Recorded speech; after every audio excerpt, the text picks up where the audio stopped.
மூணாவது சேகர் பாபுக்கு லிஸ்ட் பெருசு. இறைவனுக்கு வந்த சோதனையாக எடுத்துக்கொண்டு ஏகப்பட்ட கோயில் 7 கோயில்ல நீங்க நடத்துனீங்க, எங்கேயுமே கிடைக்கல இன்ஃபர்மேஷனை. 7 கோயில்ல நடத்தணும், எங்கேயுமே கிடைக்கல இன்ஃபர்மேஷன்னா உனக்கு என்னப்பா ஆயிடுச்சு? நீ இபி அமைச்சரே இல்லப்பா, நீ அமைச்சரானீன்னா உள்ளுக்குள்ள போறியான்னு கேட்டாங்க சுப்ரீம் கோர்ட். நானா தான் சொல்லியிருப்பேன் சட்டசபையில. ஓகேங்களா, நீ அமைச்சர் கிடையாதுப்பா, நீ ஒரு அக்யூஸ்ட் அப்படின்னு. இதுக்கு முன்னாடி வந்து பாத்தீங்கன்னா டிரான்ஸ்ஃபார்மர் ஊழலுக்கு ஒரு 50 இடத்துல ரைட் பண்ணாங்க, புரிஞ்சுங்களா? அவர் லிஸ்ட நீங்க பாத்தீங்கன்னா வக்கீலாக எனக்கே வந்து குழப்பம் உண்டாகுது. ஐயோ, செந்தில் பாலாஜியோட எந்த கேஸ்ப்பா அப்படின்னு ஃபர்ஸ்ட் யாரை தேங்க் பண்ணுவாங்க? சீட்டு கொடுத்த விஜய் சார் தானே. அப்படி நன்றியா தேங்க் பண்றது தவறுன்னு சொல்றது வயிறு எரிச்சல். சின்னவர்னு சொன்னாங்க, இது சின்னதுன்ட்டாங்க. நீனே வந்து உனக்கு இல்லாமேட்டு என்னை வந்து சின்னவர்னு என்ற அலைங்கள் உன்ன மாதிரி பெருமை பீத்திக்கல யாருமே. அவருக்குன்னா தானா வந்து பேசுறாங்கப்பா, உன்ன மாதிரி தன் பெருமையை பீத்திக்கல. கிரெடிட் கார்டு ஓவர் டியூவா, மல்டிபிள் இஎம்ஐ ஸ்ட்ரெஸ்ஸா? இனி ஒரே இஎம்ஐல ஈஸியா மேனேஜ் பண்ணலாம். Power of one EMI. Sir வணக்கம். வணக்கம், எப்படி இருக்கீங்க? நல்லா இருக்கிறேன். எப்படி இருக்கிறீங்க? சூப்பர் சார், நல்லா இருக்கேன். 100 நாள்ல பண்ண முடியுமா, 100 நாள்ல பண்ண முடியுமான்னு கேட்டீங்கன்னா 100 நாள்ல இவ்வளவு விஷயத்த பண்ணதே பெரிய விஷயம். For your information. ஏன்னு கேட்டீங்கன்னா, இப்ப நம்ம கோர்ட்டு கேஸ்ன்னு போட்டுட்டோம்னு வச்சுக்கோங்க. இந்த கோர்ட்டு கேஸ் நீ இப்ப கேட்கலாமா 100 நாள்ல ஜட்மெண்ட் வந்துருமான்னு? ஏதாச்சும் ஜட்ஜை பார்த்து நீங்க கேளுங்க. You cannot question all this things. இன்வெஸ்டிகேஷனுங்கிறது லீடு போயிட்டே இருக்கணும், புரிஞ்சுங்களா? அந்த கரையாம்புத்து எங்க போய் நிக்குதுன்னே நமக்கு தெரியாது. So all this things doesn't have a time frame. அதுவும் police investigation and the judicial, ஓகேங்களா, both we cannot confine any timing on it.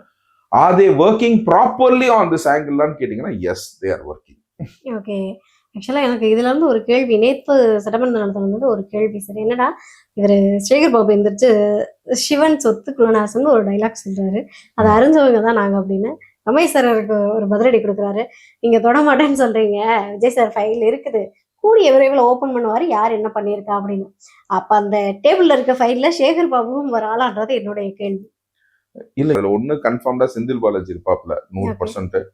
ரெண்டாவது வந்து அன்பில் மகேஷ் இருக்கிறதுக்கு நிறைய வாய்ப்புகள் இருக்கு. ஓகே, மூணாவதா வந்து சிவசங்கரனா இல்லாட்டினா வந்து சேகர் பாபுவான்னு எனக்கு தெரியல. ஓகே, ப்ராப்ளி வந்து இருக்கலாம். ஏன்னா எல்லாமே மொத்தமா எல்லா அமைச்சருமே உங்களுக்கு நீங்க நம்ம சொல்லாம செந்தில் பாலாஜிக்கு லிஸ்ட் எங்கேயோ போவோம் கன்ஃபார்ம்டு. அன்பில் மகேஷை பொறுத்த வரைக்கும் பாத்தீங்கன்னா அரசகுமார் ஏற்கனவே சொல்லிட்டாரு, அவரு அன்பில் மகேஷோட ஒய்ஃப்கிட்ட தான் நான் எல்லா காசையும் கொடுத்துட்டேன்னு சொல்லிட்டு அவர் வந்து டிக்ளரே பண்ணிட்டாரு. ஓகேங்களா? ஸோ அந்த விஷயத்த நீங்க பாத்தீங்கன்னாவே அவங்கள்ட்ட தான் போயிருக்கு. அவங்க பேர் ரேணுகான்னு நினைக்கிறேன், பாயிண்ட் அவுட் பண்ணியே போட்டிருக்காரு, புரிஞ்சுக்கலாம். ஸோ அது ரொம்ப ஸ்ட்ராங்கா இருக்குது, புரிஞ்சுக்கலாம். மூணாவது சேகர் பாபுக்கு லிஸ்ட் பெருசு. ஏகப்பட்ட கோயில் 7 கோயில்ல நீங்க நடத்துனீங்க, எங்கேயுமே கிடைக்கல இன்ஃபர்மேஷனை. 7 கோயில்ல நடத்தணும், எங்கேயுமே கிடைக்கல இன்ஃபர்மேஷன்னா உனக்கு என்னப்பா ஆயிடுச்சு? உனக்கு மடியில கனம் இருக்குன்னா நீ அந்த கோயில்ல என்ன நடக்குதுங்கிறது நீனு யோசிச்சுக்கிட்டே இருக்க, பண்ணிக்கிட்டே இருக்கிற. இதுல என்னன்னு கேட்டீங்கன்னா, சேகர் பாபு மட்டும் மறைக்க மாட்டாரு, அந்த கோயிலோட ஈஓ, புரிஞ்சுங்களா? அந்த கோயிலோட ஈஓன்னு சொல்லுவாங்கன்னு நினைக்கிறேன். சாரி, ஹெச்ஆர்என்சி டேர்ம்ஸ் எனக்கு சரியா தெரியல.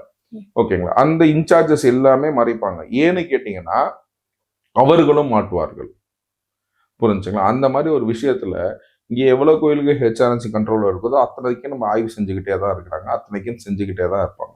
அந்த இதுல வந்து கரெக்டா where they make a mistake and where they do what. இன்னைக்கு வந்து பழனி விஷயம் எப்படி ஆச்சு? பழனி விஷயத்த வந்து பாத்தீங்கன்னா அதை வந்து அமைச்சர் ரமேஷ் மேலே பழி போடுற மாதிரி பார்த்தாங்க.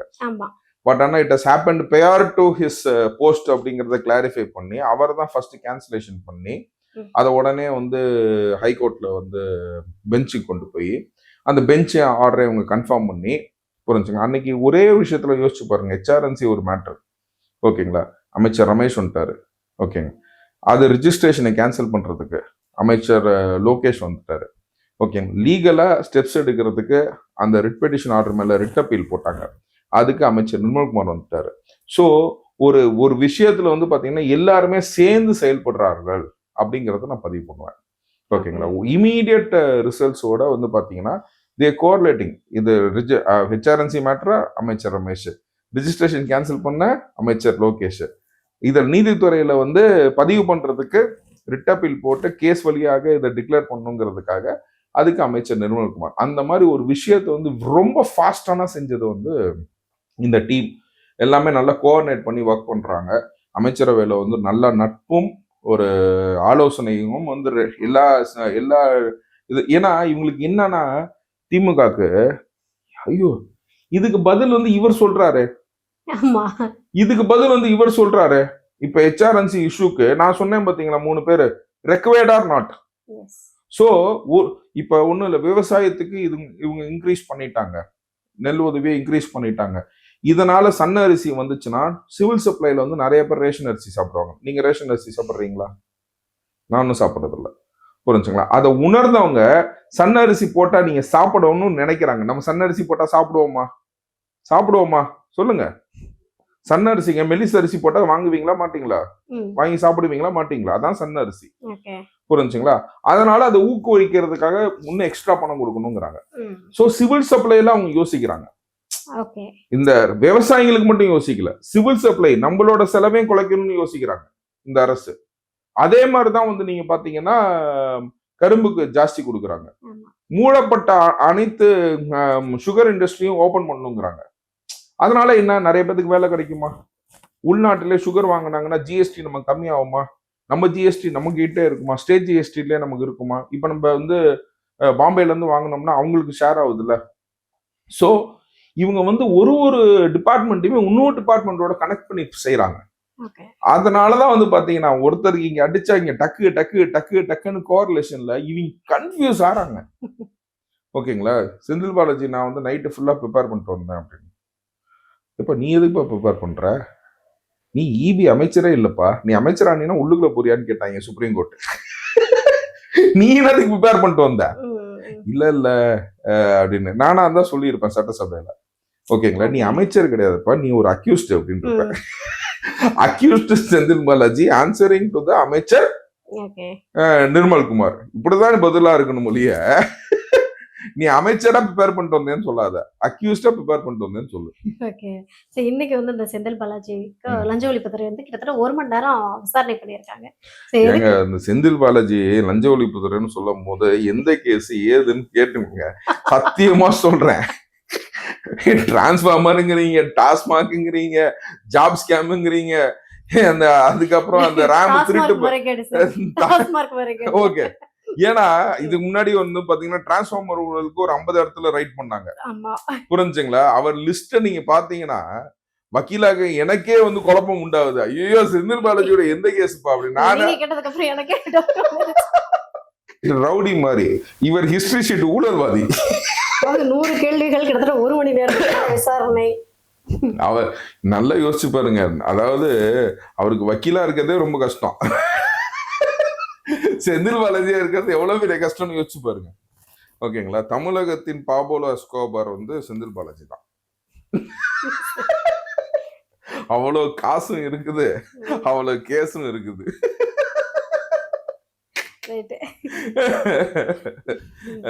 சொல்லுங்க ஏங்க, அவங்க ஏதோ கேள்வி கேட்டிருப்பாங்க, விட்டுருங்க. நான் உண்மையிலே சீரியஸா சொல்றேன்.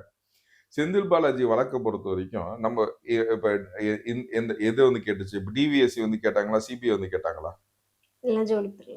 லஞ்ச ஒழிப்புத்துறைய இடி வந்து கேட்டாங்களா? எந்த டிபார்ட்மெண்ட்டுங்கிறதே நமக்கு ஒன்றும் தெரியாது.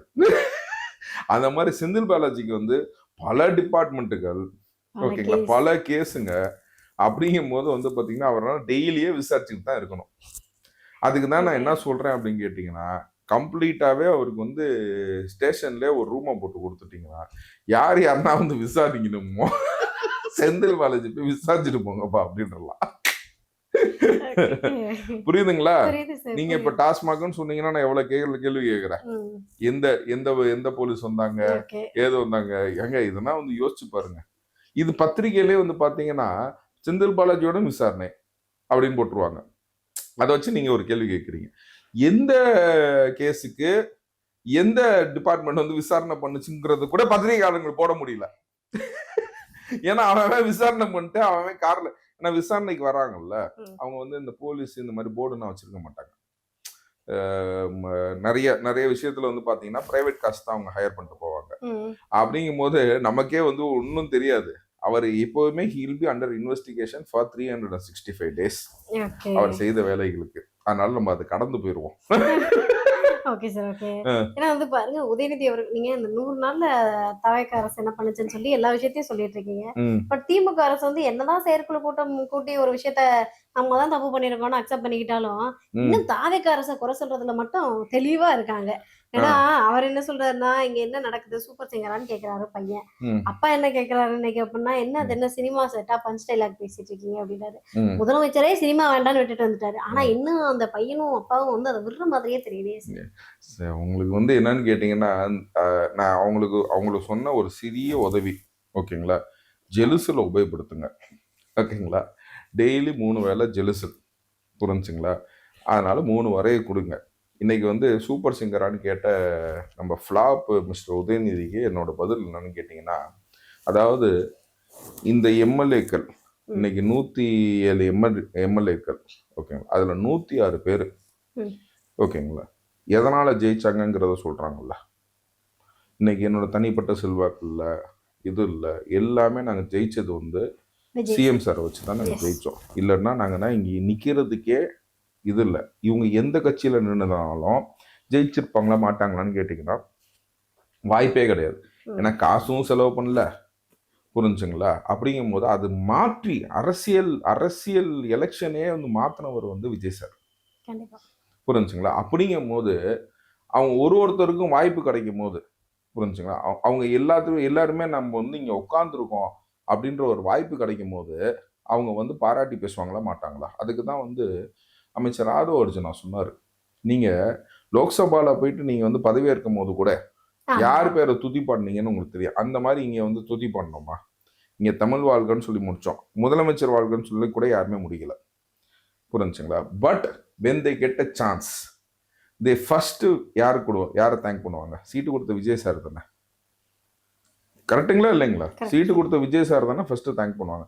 அப்படி நன்றியா தேங்க் பண்றது தவறுன்னு சொல்றது வயிறு எரிச்சல், புரிஞ்சுங்களா. இன்னைக்கு வந்து நீங்க வந்து சின்னவர்னு சொன்னாங்க, இது சின்னதுன்ட்டாங்க, இது சில்றன்ட்டாங்க. அந்த மாதிரி நீனே வந்து உனக்கு எல்லாமே சார் இப்போ எல்லாருக்குமே இருக்கக்கூடிய ஒரே கேள்வி, 108 எம்எல்ஏக்களை வந்து மக்கள் தேர்ந்தெடுத்து சட்டமன்றத்துக்கு போயிட்டாங்க. ஸோ கூட்டணி கட்சிகள் வந்தாங்க, ஆதரவு கொடுத்தாங்க. இது வரைக்கும் நம்ம வந்து அக்செப்ட் பண்ணிக்கக்கூடிய ஒரு விஷயம். பட் இன்னைக்கு இந்த குஜ்லியம் பாறைன்றதுல இடத்துல வந்து அதிகாரிகள் போய் கம்யூனிஸ்ட் கட்சிகள் இருக்காங்களா இல்லையான்னு ஒரு விவரம் எடுக்கிறாங்க. ஸோ எங்களை என்ன வேவ் பார்க்குறீங்களா, எங்களை ஒடுக்க நினைக்கிறீங்களா, எங்களால தான் நீங்கள் உங்களுடைய தாவேக ஆட்சி இன்னைக்கு ஆட்சிக்கே வந்திருக்குது, ஸோ உங்களுக்கு நாங்கள் வேணுமா அதிகாரி வேணுமான்னு முடிவெடுங்க அப்படின்னு சொல்லிட்டு சண்முகம் அவர்கள் ஒரு வார்த்தையை விடுறாரு. ஏதாவது கம்யூனிஸ்ட் கட்சியால தான் ஆட்சி அமைஞ்சிச்சுன்னு சொல்றது ஒரு சரியான பார்வையா இருக்கணும் இல்ல. அது ஆக்சுவலா வந்து பாத்தீங்கன்னா இன்னைக்கு 21 பேர் இன்னைக்கு தீர்ப்பும் கொடுத்தது வந்து பாத்தீங்கன்னா, இன்னைக்கு ஜஸ்டிஸ் என்ன அதுல குறிப்பிட்டிருக்காரு அப்படின்னா, அது நீக்காது கரெக்டான ஒரு விஷயம்தான். இந்த 21 பேர் இல்லைன்னா கூட அவங்க வந்து ஆட்சி அமைச்சிருப்பாங்க அப்படின்றதும் சொன்னதும், அதுவும் இல்லாம அது வந்து அப்போ வந்து ஒரு டிஃபைன்டு யாரு கொரோடா யாரு என்னன்னு சொல்லி டிசைட் பண்ணல அப்படின்ற ஒரு விஷயத்தை வந்து டிசைட் பண்ணியிருக்காங்க. ஸோ இப்போதைக்கு நான் வந்து சொல்றேன், ஆட்சிக்கு ஆதரவு அளிச்சது வந்து பார்த்தீங்கன்னா கம்யூனிஸ்ட் மட்டுமா, இல்லைன்னா அந்த 21 பேரை நீங்க சேர்த்தே நீங்க பார்த்தீங்கன்னா கிட்டத்தட்ட வந்து ஒரு 150 பேருக்கு மேல வந்து ஆதரவு கொடுத்துருக்காங்க, ஓகேங்களா. இந்த கம்யூனிஸ்டோட ஆதரவு 2 சீட்டு தானே, அதை மைனஸ் பண்ணிட்டோம்னா ஓகேங்களா 148 இருக்குது. 150க்கு மேல, சும்மா நான் ஒரு நம்பருக்கு நான் சொல்றேன், 2 மைனஸ் பண்ணிட்டா கூட they have the big majority. And number 2 in the sense is, first வந்து திமுக வெளிநடப்பு செஞ்சிருச்சு. வெளிநடப்பு செஞ்சதுனால என்னன்னு கேட்டீங்கன்னா 59 பேர் போயிட்டாங்க வெளியில. 59 பேர் போயிட்டாங்கன்னா கோரமுங்கிறத இருக்கிறவங்கள அதை வச்சுதான் 234ல 59 வெளில போயிட்டாங்க அப்படின்னா வந்து ஒரு 88. சாலிடா சொல்ல போனா திமுக வெளியேறினால வெறும் 107 எம்எல்ஏ வச்சே தாவேக ஆட்சி அமைக்கும், ஃபார் யுவர் இன்ஃபர்மேஷன், புரிஞ்சுங்களா. அப்படிங்கும் போது இன்னைக்கு கம்யூனிஸ்ட் தேவையான ஆட்சி அமையல, 88 பேருக்கு மேல இருந்தாவே தாவேக ஆட்சி அமைச்சிருக்கோம். இன்னைக்கு தாவேகாட்ட அன்னைக்கு வந்து 107 எம்எல்ஏ இருந்தாங்க அப்படிங்கிறத நான் பதிவு செய்யறேன். ஸோ உங்கள் வார்த்தையை விடுறதுக்கு முன்னாடி எதனால எப்படி ஆச்சுங்கிறதையும் நீங்க யோசிச்சு பாருங்க. கம்யூனிஸ்ட் சார் அவர்களே, அதிகாரி முக்கியமா நாங்க முக்கியமான்னு கேக்குறீங்க. இங்க ஆட்சி ரொம்ப முக்கியம், ஒழுக்கம் ரொம்ப முக்கியம். உங்க உங்க வயத்துல வந்து பாரம் இல்லை அப்படின்னா ஏன் பதறீங்க, ஏன் பயப்படுறீங்க? கூட்டணி கட்சியா இருந்தாலும் சரி, யாரா இருந்தாலும் சரி, வந்து எதிர்கட்சியா இருந்தாலும் சரி, இன்னைக்கு விஜய் சார் எடுக்கிறது ஒரே நிலைப்பாடு தான். தன் கட்சி ஆளா இருந்தாலும் சரி, நடவடிக்கை எடுக்கிறது வந்து இன்னைக்கு விஜய் சார் தான். ஏன்னா நம்ம திமுக விமர்சிக்கிறது என்னன்னு கேட்டீங்கன்னா, இன்ன வரைக்கும் யார் அந்த சாருன்றத விமர்சிக்கிறோம். ஏன்னா அவங்க வந்து காப்பாத்தினாங்க அவங்க கட்சிக்காரங்களை அப்படின்னு. அப்பேற்பட்ட இது வந்து பாத்தீங்கன்னா, இன்னைக்கு தாவேக்காரங்க தப்பு செய்ய மாட்டாங்களான்னு கேட்டீங்கன்னா தப்பு செய்வார்கள். புரிஞ்சுங்க, தப்பு செய்தால் தலைமை வந்து நடவடிக்கை எடுக்கும்ன்ற பயம் தாவேக்காரனுக்கு இருக்கு. புரிஞ்சுங்களா? அந்த பயம் வந்து தாவேக்காரனுக்கு மட்டும் இல்ல, ஆதரவளித்த அனைத்து பேருக்கும் இருக்கும். The law is same for everyone. Communist is not above than law. அப்படிங்கிறத நான் பதிவு பண்றேன். கண்டிப்பா கண்டிப்பா கட்டாயமா சார். மீண்டும் ஒரு நேர்காணல சந்திக்கிறேன். நன்றி சார். தேங்க்யூ. கிரெடிட் கார்டு ஓவர் டியூவா மல்டிபிள் இஎம்ஐ ஸ்ட்ரெஸ்ஸா இனி ஒரே இஎம்ஐல ஈஸியா மேனேஜ் பண்ணலாம். Power of one EMI.